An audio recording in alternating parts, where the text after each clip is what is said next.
senior producer on Dead Space. Today, I'm here to give you a first look at one of my favorite sections in the game. So we find ourselves here in the Ishimura's hangar at the beginning of Chapter 3. We're going to make our way towards the control room in engineering, where we'll attempt to restart the ship's engine.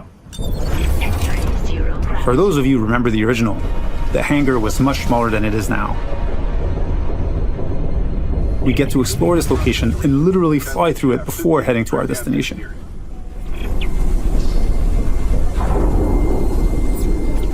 Navigating between chapters without load screens or having a camera cutaway is part of how we've reimagined the Ishimura for the remake. We don't need to rely on the tram as the sole way to get between chapters. It is now a seamless, interconnected ship.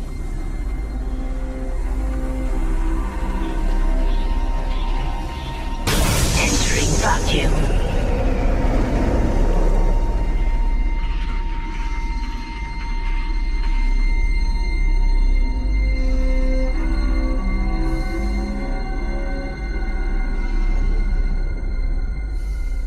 We've got two lurkers here.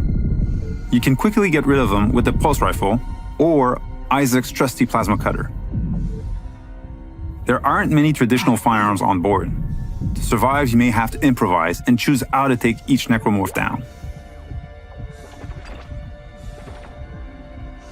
We're now entering the ship. We have a lot to show you, so let's skip ahead to Chapter 3.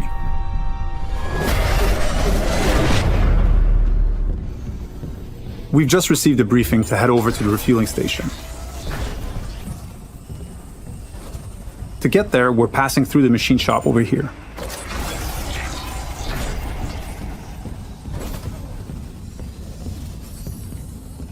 If you needed to backtrack or simply wanted to explore the ship further, you may encounter a completely different experience. Different enemies, the ambience and lighting may change. This is what we call the intensity director. It keeps the Ishimura unpredictable and brings some additional tension and challenge.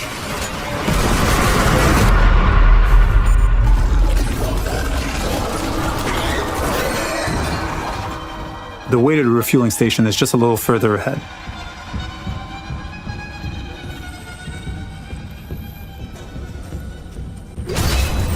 As you can see, some memorable moments are authentic to the original. We've added tons of graphical enhancement that support strategic dismemberment. Using kinesis, we'll bring that gondola over and make our way to the south refueling station.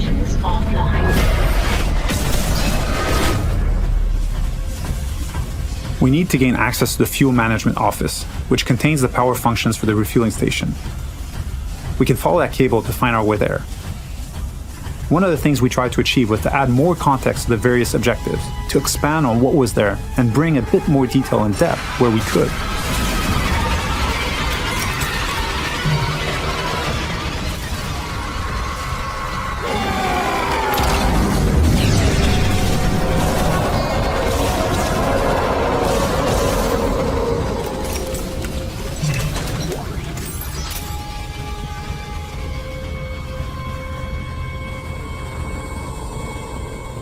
The refueling station has no power. We can look for a way to access the fuel management office.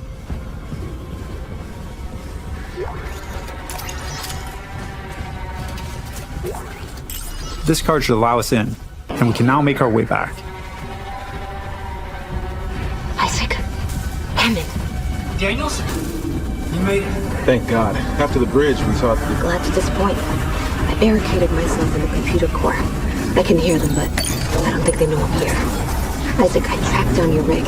You're in engineering, right? I'll get myself admin privileges. Maybe I can help. Now that we have access to this room, we're faced with a very tough choice. We could cut power to life support and rely on air canisters for oxygen, but today we'll play the section without lights instead.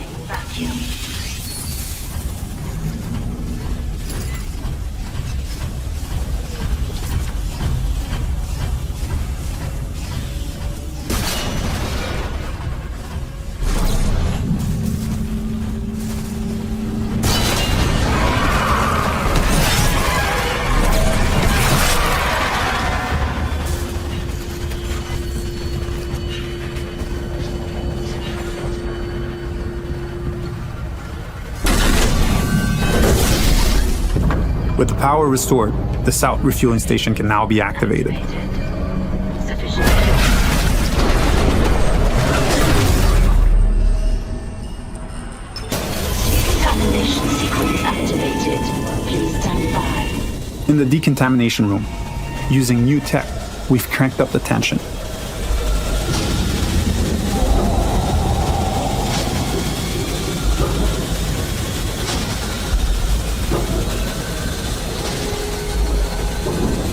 Dynamic smoke creates that thick and opaque atmosphere that makes you lose track of the lurkers, even when they're right next to you.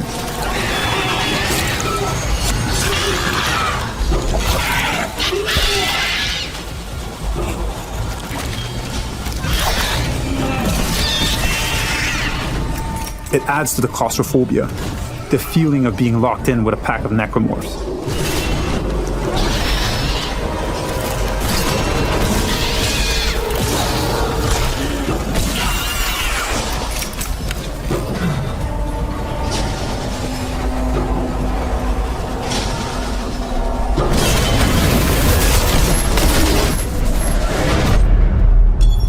Our last stop is the Centrifuge.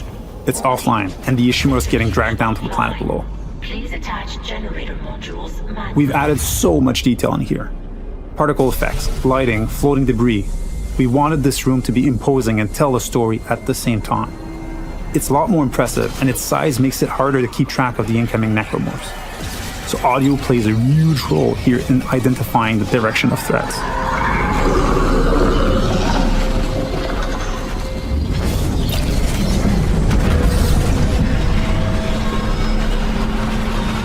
With one of the generator modules back in place, we can head to the second one. Flying in zero-G and not being anchored to the surface makes spatial awareness extremely important.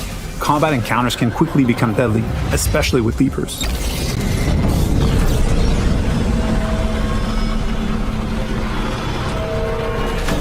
And now, with the generator modules powered up, the Centrifuge is ready to be activated.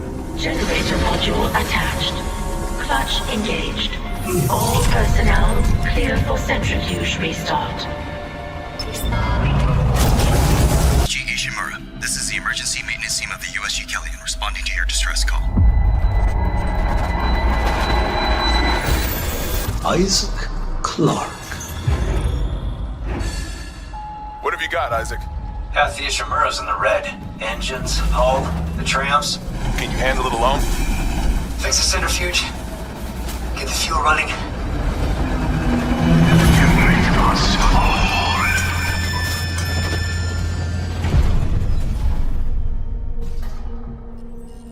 This is Senior Medical Officer Nicole Brennan. Medical is overwhelmed. We need help.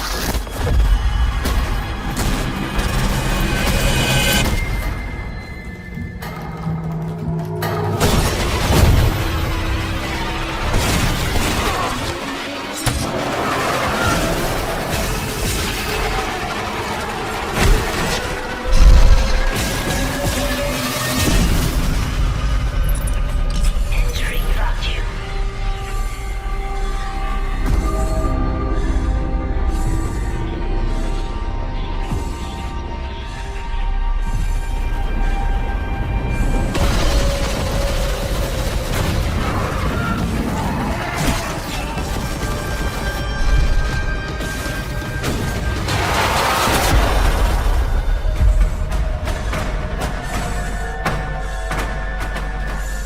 Toxic hazard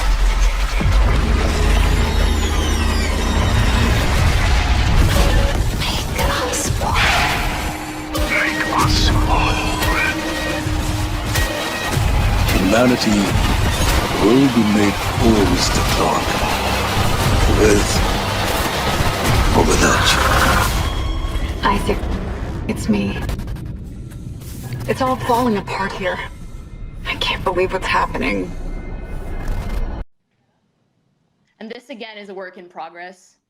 So yes, that's super early, like it's end of pre-production build. We are just starting production, so it's really far from being done. But one thing we really wanted, and you touched about it, it's really wanted to make sure that we nail the ambience, and not only the look, the lightings, the VFX, the fog, but also nail that ambience. Give you the feeling that you're in the Ishimura, you're inside those dark corridors.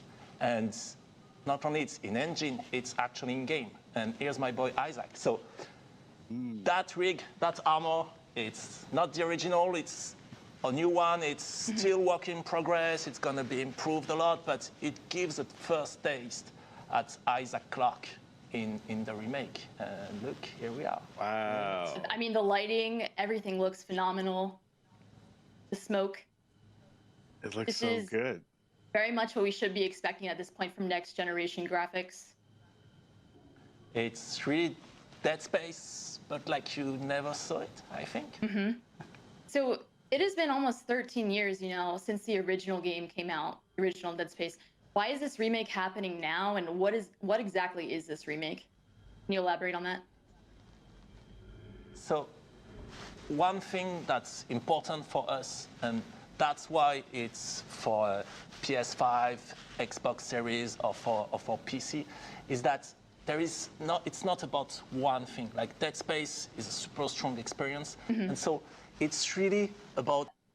Would you mind telling us more about the original system versus the new system and what peeling actually means? I think actually something that's very important, as you can see with the feed, like it is definitely a gym, and it's intentional that we showcase this in a gym because we're so early with it. Visually, we're not at the right level of quality where we want to achieve, but we want to showcase functionality here. That's what we want to talk about, and what is the system that we have in mind for peeling, like you said. So obviously, same thing, it's a really early build. It's a gym. Everything that you see is work in progress. It's first implementation. A lot of VFX are missing. A lot of those modelizations are not final and missing a lot of things like flesh tearing, etc. But one thing that is important for us that I just showed, it's first, of course, dismemberment is back. And it's back with all the depth and fun you can have in that space. But one thing we wanted to, and those are the only things, those are the things you can say only on Dead Space.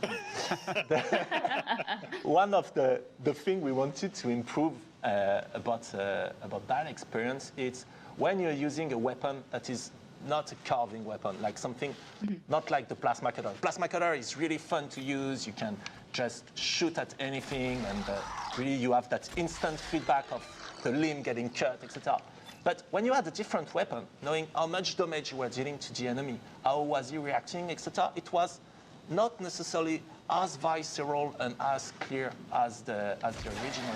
And so that's the thing we're working on at the moment, and we call peeling. It's basically that body destruction technology that we're developing that is allowing us to really remove, so at the moment, the flesh out of the bones of the enemy, and to give you a good sense not only of gore and horror and ambience, but also of how much damage am I dealing to that opponent. Is my weapon actually useful against this one? How close is he to die? And that's something for me that is really interesting. And so when we were speaking about why doing a remake and where can we improve, those are an example of what we can do, is that we don't have anymore to choose which feature we actually want to push. We can have dismemberment. We can have much more precision and body destruction. We can have seamless loading for the whole ship, etc., etc.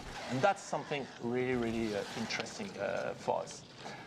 And another thing that is actually really interesting is that system. So again, for the moment, it's really early. For the moment, we're only showcasing it on the naked slasher, so you only see it with the flesh. But of course, later it's going to support like the claw, body armor, different layers, weak points, etc.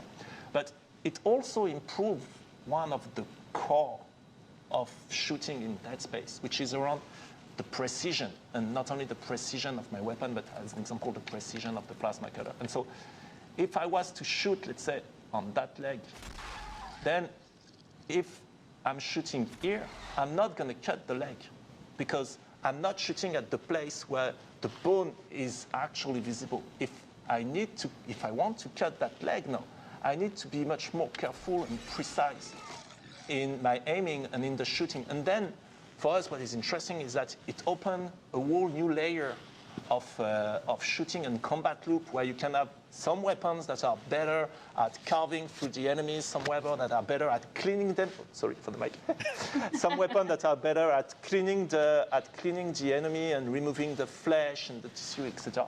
And that's something really, really interesting for us. Anytime Roman speaks about this member bit, he gets overly passionate and expressive about it. Even with about going from an improvements perspective, just talk a little bit about, where you're kind of seeing this move. We see Isaac kind of in the space right now, floating around the space, probably going to show off some of his thrusters and stuff in a minute. I'd love to hear more about, kind of where you're thinking about in terms of improvements in this layer too. So for us, really, going back to the original Dead Space, it was something that we felt, so again, super early build, that we felt we could actually improve in terms of experience and immersion. It's the zero-G and how you would move around in zero-G. And that's something that was really good and improving the experience in Dead Space 2 and 3 that we felt was really missing in the original Dead Space. And so that's why we took that mechanic of flying around when you're in zero-G and with much more 360-degree freedom. And now you can play Dead Space and really feel you're in space during those moments. And so also that's a mechanic that we're starting to improve a bit on. Like, for example, now you can interact as you fly around. You can go into tighter corridors, those kind of things. But also, it allows us to revisit some of the old content and create new ways to navigate, new paths. Like here in the original, you would have gone back through that door, through where you came from. And here, it allows us to create new environments with eventually new challenges to surprise also the people that know the game and will be like, oh, wait, what's that? What's that? And now we're going to surprise you. So it's really delivering on the fantasy of being in space, making sure that we're able to use that and revisiting all the places in the game. In the original where there was zero-G, which was the Superman jump back in Dead Space 1, and now applying full 360 motion and finding ways to provide a real challenge in those type of environment.